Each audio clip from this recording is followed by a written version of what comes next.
You can't fire the owner because Nope. he can't fire himself.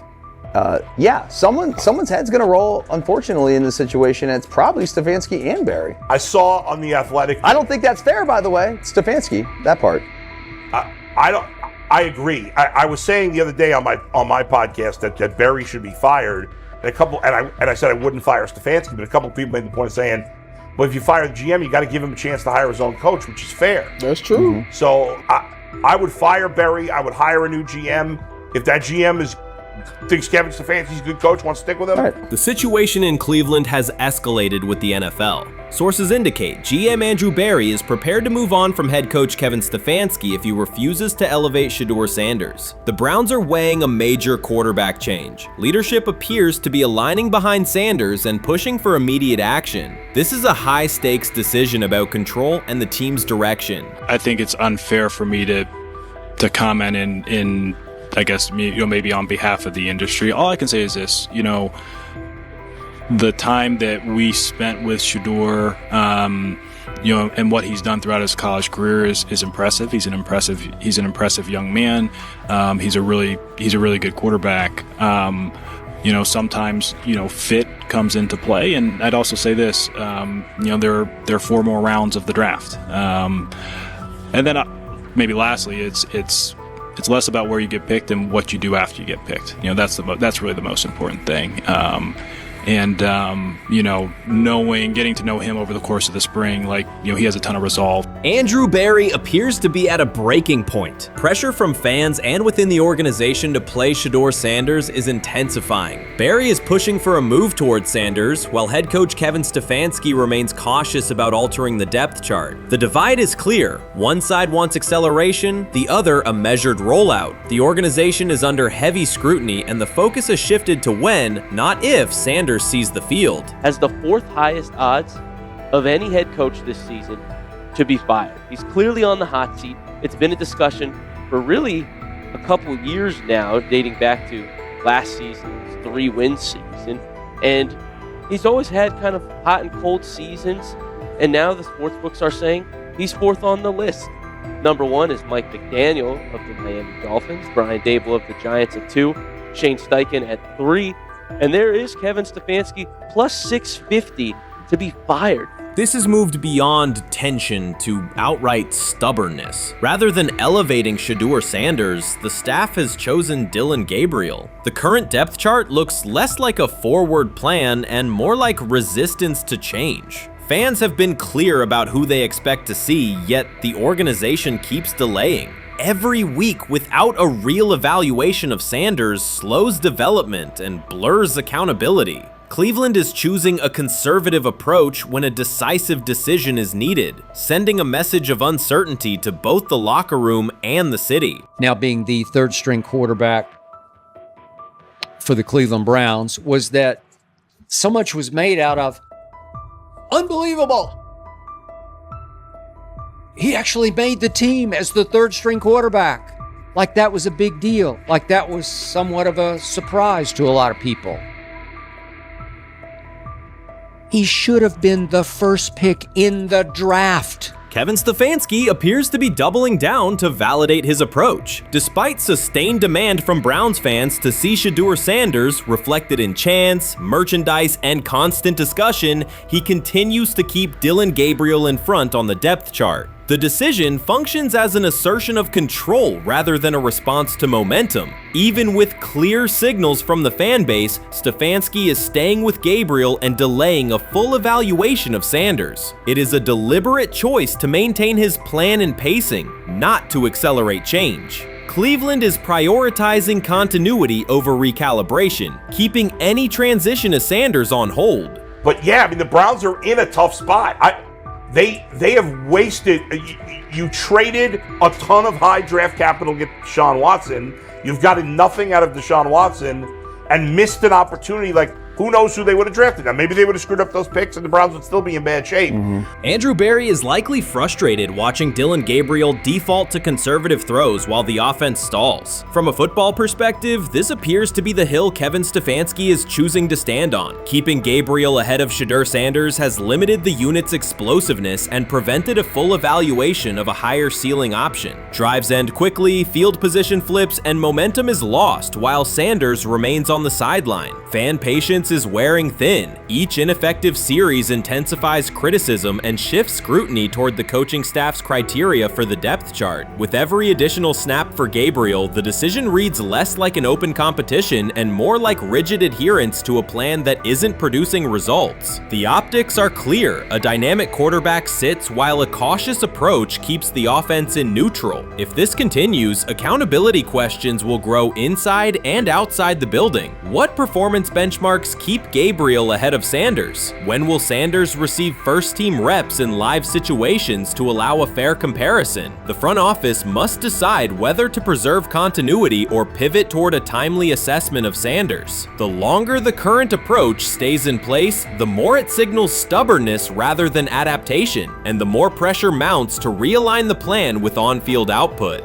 I honestly see it happening if the Browns lose a bunch of games. Like if they get 5 wins or less, I see the report coming out now that Stefanski will be fired. I don't want it to happen. I want the Browns to be good, win a bunch of games. I think that they're going to be a team that is slept on and can at least get 7 wins, which is why if they don't, I see Stefanski getting all the blame for that, and there'll be a new coach in Cleveland. Because their players, to me, are there once again. We've talked about the incredible rookie class. The approach in Cleveland lacks consistency. One week, Andrew Berry signals he wants Shedeur Sanders on the field. The next, Dillon Gabriel gets the reps and the plan stays conservative. Through it all, Kevin Stefanski shows limited urgency despite pressure on his job security. Fans are asking for an offense that can push the ball, change field position, and produce points. Instead, the unit leans on short throws and cautious sequencing. Gabriel's play keeps the ceiling low and momentum static, while a full evaluation of Sanders is postponed. The result is growing frustration and a clear disconnect between the front office, coaching staff, and expectations in the stadium. The NFL tried to teach him and his father a lesson. You don't act like that. You don't talk like that before a draft. We'll show you how our game is played.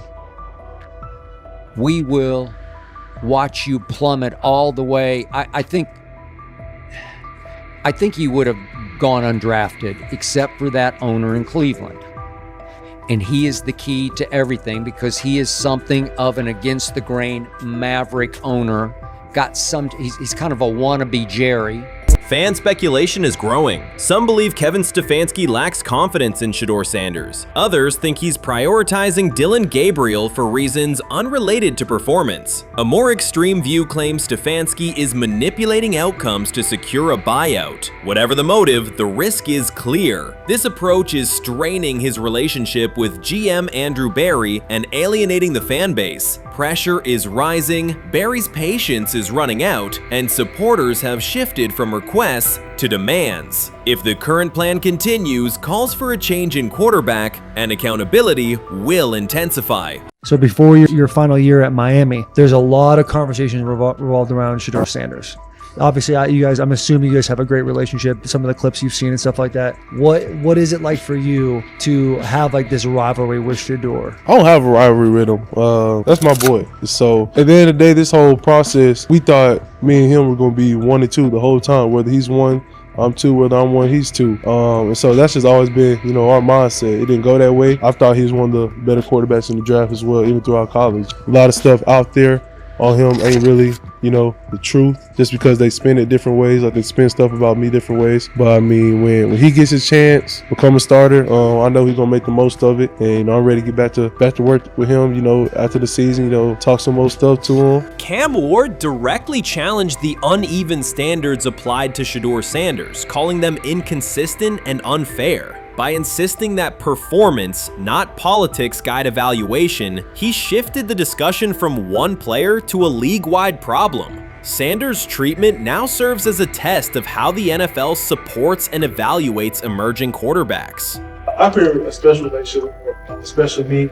First getting to know him 5 years ago when I started working with him. But it did surprise me because he's a good quarterback. It doesn't get a lot of credit that he deserves, especially the plays that he made in Colorado. A lot of quarterbacks in the country are making those plays. And so when he gets this opportunity, I'm pretty sure having soon today that he'll make sure he'll make plays on the field. Cam Ward's public challenge to the treatment of Shedeur Sanders brought the issue into clear view. For months, discussion around Sanders has centered on his profile, major compensation, a prominent Nike deal, and the expectation to stabilize a struggling franchise. Rather than a standard evaluation of a top prospect, he has faced sustained skepticism from analysts, fans, and league voices. Ward's comments underscored that the standards being applied to Sanders diverge from those used with other rookies. By stating it directly, he did more than support another quarterback. He identified a broader problem in how the league responds to young players with significant visibility. The takeaway is direct. Assessments should reflect on-field performance and development, not external narratives. A generational talent. I'm gonna prove him right. I'm gonna prove him right. Don't worry. Oh my God. An article came out today. I'm generational. So I guess it's article versus article. I like that you think that, man. But we all know the truth. What? Trav gonna be first? You generational, I'm legendary. That's cool. We can be legendary. Legendary get their ass. We'll start doing in like 5 minutes. Shedeur Sanders entered the league with more than a playbook. He brought a public brand, a family legacy, and expectations unusual for a first-year quarterback. Before his first regular season throw, he was already positioned at the center of attention. Rather than assess him on that reality and his on-field ability, many voices reduced him to marketing, treating visibility as proof of hype instead of performance. Cam Ward pushed back on that framing. His point was simple: judge Sanders by the same criteria applied to other rookies. With Sanders' resume, production, leadership, and composure, most first-year quarterbacks would be discussed as long-term cornerstones. The evaluation should be consistent, focused on development and results, not perception. Look at the process with Shedeur, who I know is a buddy of yours, and how do you think both of you guys will end up doing in the league? I think we'll both end up being one of the best quarterbacks in the league. I just think the work that me and him are willing to put in, the relationship we have to constantly compete each and every day, to better our craft, for ourselves. I just think it's gonna end up paying off for us in the long run. Do you guys kid each other about who's going first and how much that matters to you?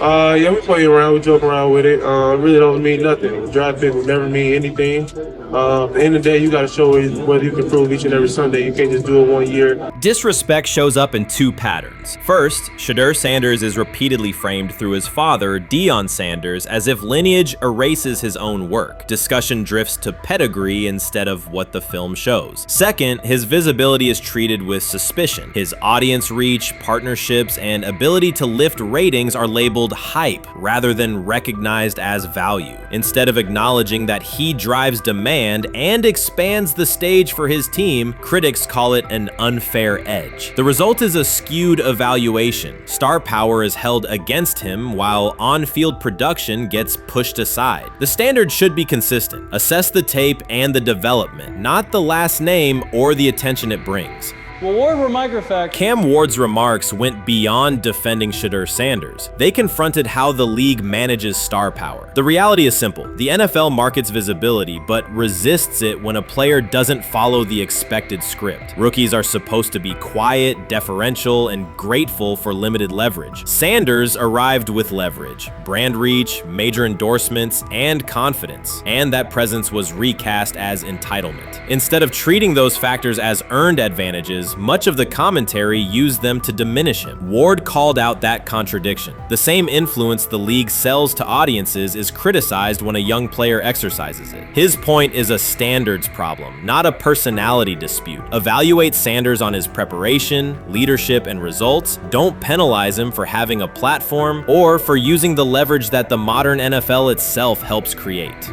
Now it sounds like the Cleveland Browns are going to all but imprison Shedeur Sanders in the football sense of a very talented rookie quarterback who obviously needs reps, needs an opportunity, and who now, barring some miraculous luck, will not get the opportunity to play in a single real game. I'm sure many around the NFL are celebrating as we speak. They are chuckling about this. Many in the NFL wanted to teach Shedeur and his daddy. Cleveland became the center of the conversation. With Shedeur Sanders attached to a major Nike partnership, the expectation was straightforward. He should be given real game reps. The Browns instead leaned on Joe Flacco as the default choice, treating stability as the safer path while sidelining a quarterback with clear cultural and commercial pull. Each week Sanders didn't see the field, scrutiny grew. Commentary questioned the value of his contract environment and relevance, and fan debate shifted from development to doubt. That wasn't measured evaluation. It was a delay framed as prudence that eroded confidence in the process.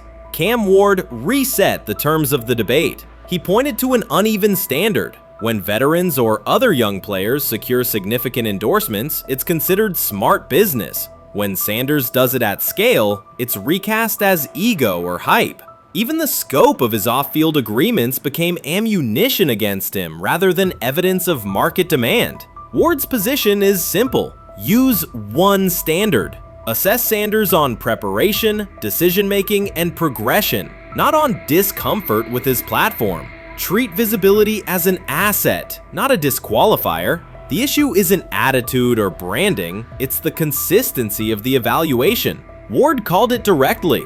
The treatment has been unequal, and it should be corrected by aligning opportunity with performance criteria. Fans need to recognize there's not a team in the league he'd start for. Not one. That's not ridiculous. That's not unfair. That's not a vast conspiracy. Shedeur Sanders fans are Angel Reese fans. They're just fair weather fans who don't really give a fuck about the sport. Most of them are just Dion fucking groupies that followed him when he went to fucking Colorado, just like Angel Reese's fans had never watched basketball prior to her playing at LSU, and they followed her to the WNBA and don't know shit about the sport.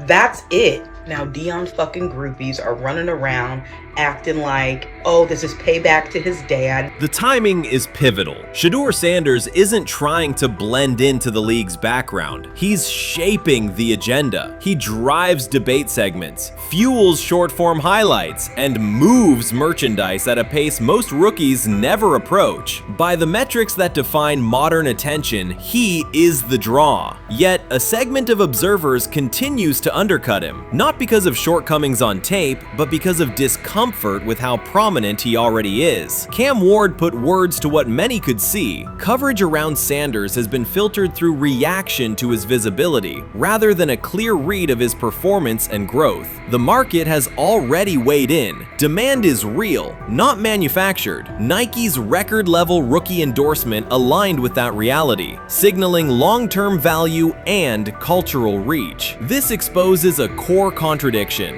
The NFL depends on star power to sell tickets, fill stadiums, and boost ratings, but it resists stars who set terms on their own. Visibility is celebrated until a player exercises it. The fix is straightforward. Apply one standard. Evaluate Sanders on preparation, decision-making, and results, and treat his platform as the asset it is. If the league benefits from his presence, its evaluation practices should reflect that same reality, consistently and without penalty for scale. Shedeur Sanders does not depend on league promotion. He established his platform before the NFL and continues to expand it on his own terms. That autonomy challenges the status quo. Cam Ward's support was more than a defense of a teammate. It was a warning that if the league holds to outdated expectations, it risks falling behind the very players who drive audience attention and revenue. Claims that Sanders lacks real popularity ignore measurable facts. A large, active following, consistent merchandise demand, and sustained coverage across major outlets. Doubts about his standing as a quarterback overlook his college production and growth indicators. The pattern is familiar. Efforts to minimize him increase his reach. Each skeptical headline widens the spotlight, and each dismissive take creates more engagement. You cannot reduce a player built for visibility by arguing he should be less visible. The practical outcome is the opposite. Scrutiny becomes signal. Sanders is not merely enduring criticism, he is turning it into momentum, converting attention into leverage on and off the field. You made an interesting point. So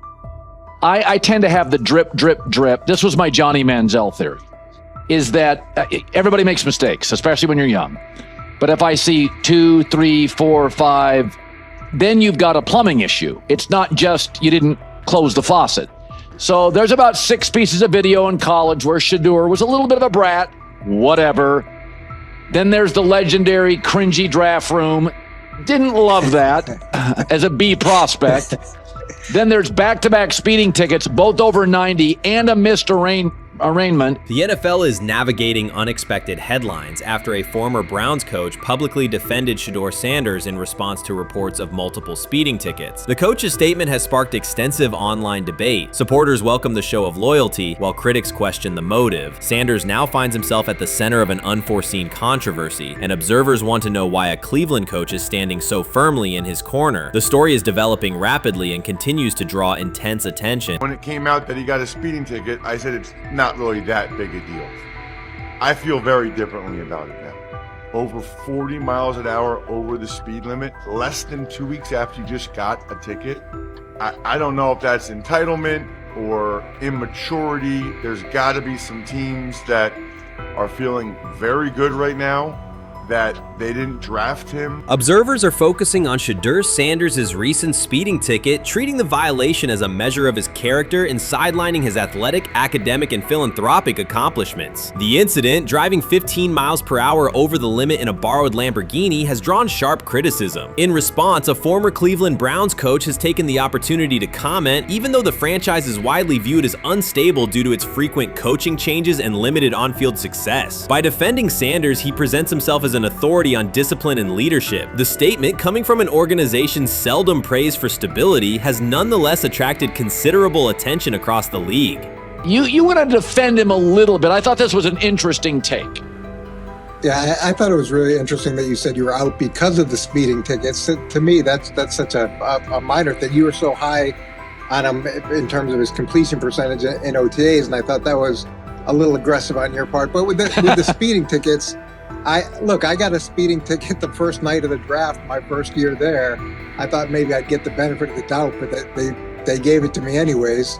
As soon as the former Browns coach defended Shedeur Sanders, social media erupted with commentary, resembling the volume of draft night coverage. Posts and opinions appeared within minutes, and criticism escalated rapidly. Detractors amplified Sanders' minor speeding violation, while supporters argued that such reactions were disproportionate to a single traffic citation. Shedeur Sanders received 2 speeding citations, and the minor traffic issue quickly drew national attention. Before considering the former Browns coach's response, it is useful to clarify the facts. Sanders, son of Pro Football Hall of Famer Deion Sanders and a current college quarterback, was twice ticketed for exceeding the limit while driving a high-performance vehicle. Commentary on social media escalated rapidly, with critics framing the incident as a significant character concern, even as the league has historically tolerated far more serious legal transgressions. Stepping into the debate, a former Cleveland Browns coach, best known for a tenure filled with losses and contested decisions, issued a strong public defense. He argued that 2 speeding tickets should not define Sanders' reputation or overshadow his on-field talent and community work, urging a balanced assessment of the player's actions. I don't love it from a 5th-round draft pick. I don't love that it happened multiple times, but I do think that this is the first time he's been away from his dad, and there's gonna be some growing pains now. Would I sell my stock on it like you are? Not because of a couple speeding tickets, especially in light of the problems that Brown's quarterback room has had to deal with legally in the last few years. I mean, this is nothing. The debate quickly shifted from 2 speeding citations to broader claims about integrity, growth, and leadership. The former Browns coach framed the infractions as moments for personal development and urged observers to view them in context. Critics responded forcefully. Some called for disciplinary action, others questioned Deion Sanders' parenting, and a few sought to discredit the coach himself, despite his professional record already being widely analyzed across the league. The reaction underscores an apparent inconsistency in public standards. Fans often overlook on-field confrontations, heated sideline arguments, and other significant controversies, yet they treated Sanders' routine traffic offenses, speeding without evidence of reckless endangerment, as indicators of serious character flaws. If such minor violations were adopted as the primary measure of morality in professional football, many players would face similar criticism. Sports media amplified the story almost immediately. Television panels dissected Shedeur Sanders' decision-making, treating 2 speeding tickets as indicators of deeper character concerns. Networks aired detailed segments under banners such as red flags and road rage, repeatedly questioning whether the citations might affect his draft evaluation. Although Sanders is already regarded as a first-round prospect, analysts emphasize that NFL teams value discipline and legal awareness when forming final assessments. Many commentators overlook the fact that other high-profile players have faced more serious offenses without similar scrutiny. Throughout the coverage, the former Browns coach defended Sanders, portraying him as a talented quarterback subjected to disproportionate criticism in a culture that expects near-perfect conduct. His argument was thorough and methodical, asserting that the traffic violation should not overshadow Sanders' skills, work ethic, or future potential.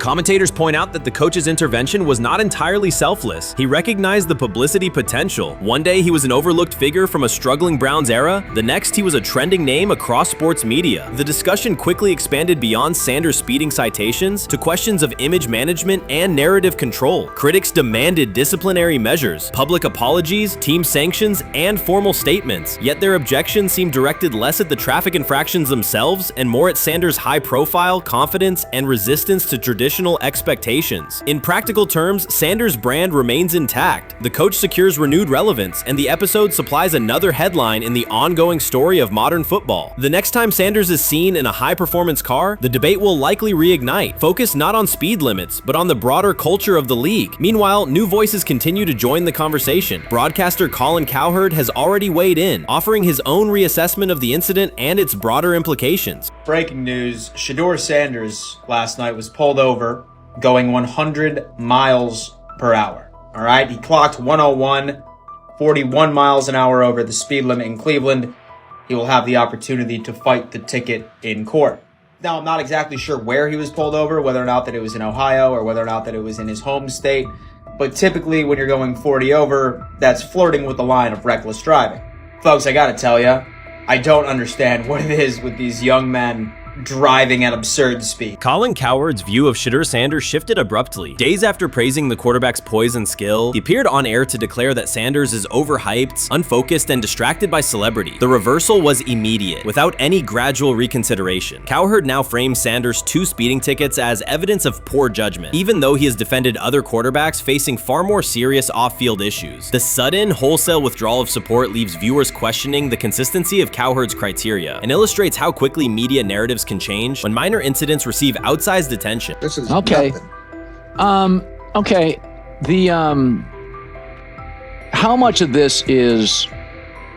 I mean, Jimmy Haslam has his hands all over Manziel, has his hands all over Deshaun Watson. Admitted it, man enough to admit it.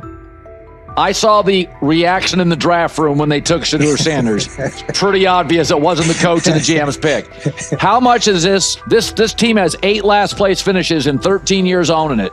How much of this is we don't have a very good owner here like Washington, D.C. and the Commanders? Yeah, I didn't love the owner stepping in and saying, hey, you got to take this guy in the 5th round. And I doubt they'll ever admit to it. While Colin Cowherd urged teams to move on from Shedeur Sanders, former Browns coach Eric Mangini offered a more measured response. Mangini, whose tenure in Cleveland was marked by mixed results, used his platform to provide context rather than condemnation. Instead of sensationalizing the speeding violations, he encouraged viewers to consider Sanders' circumstances. A 21-year-old quarterback whose life is scrutinized both on and off the field. Mangini acknowledged that the tickets were mistakes, but emphasized that they do not by themselves define Sanders' character or future. He noted the extraordinary attention athletes receive today, combining the responsibilities of quarterback, public figure, and social media presence. Under such pressure, missteps are magnified, and criticism multiplies quickly. Mangini concluded that any evaluation of Sanders should weigh the totality of his behavior, performance, and growth, rather than isolate 2 traffic citations as decisive evidence of poor judgment. Shedeur is lighting it up in practice every day. You're not even a half bit curious to see what he could do with the ones. That makes no sense. And then on top of all of that, you got players going on podcasts and talking to people in the media saying this guy is really good. Like, this guy is legit. So even your peers respect you enough. How is it that the coaches can't see that? It always starts with the players, where the players like, hey, you see that? You seen that pass he threw? The Cleveland Browns were taken by surprise when quarterback Shedeur Sanders stepped in for first-team snaps, asserting control of the drill and instantly highlighting deficiencies across the rest of the room. His confident command forced coaches to pause practice clips, reevaluate progressions, and consider immediate adjustments to the depth chart. Within minutes, discussions spread throughout the facility and online forums as fans weighed what Sanders' showing means for the current starters. The organization now faces an urgent, data-driven decision on whether Sanders should move up permanently. Shedeur Sanders arrived at Browns practice, took several first-team reps, and the entire quarterback group immediately felt the pressure. Coaches erased the whiteboard and reviewed their plans. Staff members exchanged concerned comments, and observers began asking whether Sanders was positioned to assume a larger role. Tony, every year we see at least 1 to 2 teams. They were in last place in their division the year before. No one thought they'd be good, and then they were good. It almost seems like no one's even assuming the Browns can be that, but we see it happen every year. And I get the quarterback stuff, but like, correct me if I'm wrong, Tony. The Browns are trying to run the football, play good defense, not turn the ball over in the passing game, and try and take advantage when they can, correct? That's what they're trying to do. That was the 2020 offense. The Cleveland Browns are still searching for stability at quarterback. Deshaun Watson is yet to deliver consistent starter-level production that justifies his contract, and each game renews doubts about whether he can regain peak form. Behind him, rookie Dorian Thompson-Robinson shows promise but remains inexperienced and unpolished. Coaches are evaluating alternatives each week and may need to adjust the depth chart if progress stalls. The roster around them is built to contend now, so ongoing uncertainty under center is increasingly costly. As we talk about, we do believe in best player available. We do believe in positional value, and we didn't necessarily expect him to be available in the in the 5th round, and so we love adding competition to every position room and adding him to compete with the guys that are already in there. We felt like that was the appropriate thing to do. The Browns quarterback group is unsettled. Deshaun Watson has yet to provide the reliable, high-level play his contract demands, while rookie Dorian Thompson-Robinson remains promising but unpolished. Depth behind them consists mostly of veterans whose experience lies more in holding clipboards than leading offenses. The coaching staff needs an immediate answer, not a 3-year development project. Shedeur Sanders enters as that potential solution. At Colorado, he passed for more than 3,200 yards despite working behind one of college football's poorest offensive lines, consistently demonstrating poise, quick processing, and accurate ball placement under heavy pressure. Film shows steady reads and disciplined footwork, traits that offset concerns that his profile is built on family name or media attention. Cleveland viewed the signing as a low-risk, high-reward move. Early in camp, Sanders received a handful of first-team snaps intended merely as an evaluation. Those plays quickly changed practice tempo. The ball came out on time, receivers hit their landmarks, and the defense struggled to adjust. Coaches immediately expanded the review using phrases such as evaluate every option, an indication that the depth chart was no longer fixed. Watson sensed the scrutiny. Thompson-Robinson increased his urgency. Within minutes, competition in the quarterback room intensified. Sanders repeated that performance in subsequent sessions. His footwork remained clean, progression sharp, and throws firm and precise. Each strong rep forced staff to reassess the plan to keep him buried on the developmental track. The broader context magnifies the pressure. Cleveland's roster is built to contend now. Fans are weary of quarterback turnover, and the front office cannot afford another costly misstep under center. Around the league, rookie passers rarely wait multiple seasons anymore. Joe Burrow, Justin Herbert, CJ Stroud, and even late pick Brock Purdy established that precedent. If Watson opens the regular season and struggles, public calls for Sanders will grow, especially if the rookie flashes in preseason. Alternatively, another team could attempt to acquire him if Cleveland hesitates to elevate his role. Each scenario underscores the same reality. Sanders' emergence has turned a routine camp evaluation into a critical decision point for the franchise.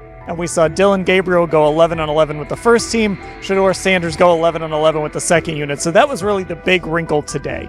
Yes, and of course, it was the first time that we have seen Shedeur Sanders get any of those coveted 11-on-11 reps. Of course, again, it wasn't with the first team offense or against the first team defense, but it's progress. And that means that he's going in the right direction, that the arrow is pointing up. He's coming up the learning curve. So that's good for him.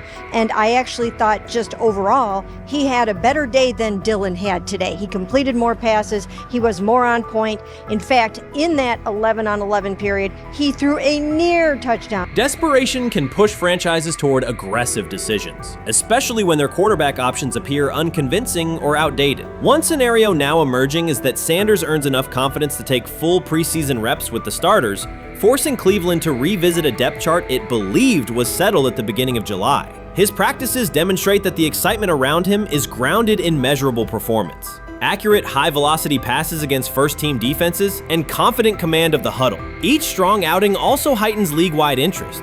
Rival scouts adjust evaluations, and general managers revisit their notes, aware that a viable young quarterback may soon become available. Inside the facility, the personnel staff must balance short-term results with long-term roster planning, knowing that an early move could reshape salary cap allocations and locker room dynamics. The pressure on Watson and Thompson Robinson escalates accordingly. Both must produce visible progress to maintain their current roles. Cleveland's recent history shows how quickly promising quarterback situations can devolve into controversy. The franchise has turned potential breakthroughs into organizational turmoil before, so observers remain cautious about how this competition will unfold. The 2025 NFL Draft was expected to be Shedeur Sanders' moment. Many projected him as a top 10 talent and a headline quarterback in one of the most discussed college football storylines in years. Instead of walking across the stage on the first night, he waited through 3 days without a call. There was no celebration, only silence. When the phone finally rang at pick no. 144 in the 5th round, it was the Cleveland Browns. With that selection, the financial outlook changed dramatically. The Sanders family believes this was not a typical draft slide, but the result of coordinated action. They are pursuing a $100 million lawsuit alleging collusion across parts of the league. In the months before the draft, Sanders was consistently discussed among the top quarterbacks in the class. Television and digital analysts praised his poise, accuracy, leadership, and command. Scouts highlighted a 74.1% completion rate, record-setting stretches at Colorado, and his rise from an HBCU star to a national figure. Consensus expectations